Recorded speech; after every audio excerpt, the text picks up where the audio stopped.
আপনার দান করবেন, এইদিকে তাকাবেন আস্তে।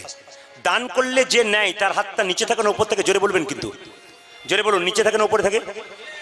যে আস্তে, তত্ত্বগুলো শুনবেন। যে দেয় তার হাতটা কোথায় থাকে? ওপরে। আর যে নেয় তার হাতটা, উত্তর দেবেন। নদীর জল বইতে জানে, গোবিন্দ সেবায় লাগে। ইন্দিরার জল বইতে জানে না, গোবিন্দ সেবায় লাগে। যে টাকাটা রোজগার করলেন, গোবিন্দের সেবায় লাগাতে পারলেন না, আপনার টাকার দাম রইল না। জমিয়ে দিলেন, ও টাকার দাম রইল না, কিন্তু গোবিন্দ সেবায় লাগালে দাম রইল। যেমন আপনাদের বলে দিই আস্তে, আপনাদের এই বাঁকুড়া জেলায় কীর্তন হচ্ছে, আমাদের বীরভূম পাশেই ঝাড়খণ্ড আছে। তো আমাদের ওখানে নিয়ম হচ্ছে, এরকম হরিবাসর হলে না, একজন বৈষ্ণব একটা থালা নেবে, একটা প্রদীপ নেবে, আস্তে, থালা নেবে, একটা প্রদীপ নেবে, নিয়ে একটা তিলক নেবে। এবার আপনারা সবাই কীর্তন শুনছেন, বসে এরকম করজোরে বসে আছেন, সবাইকে একটা করে তিলক দিচ্ছে। আর কেউ 10 টাকা, কেউ 5 টাকা, কেউ 2 টাকা, 4 টাকা দিচ্ছে।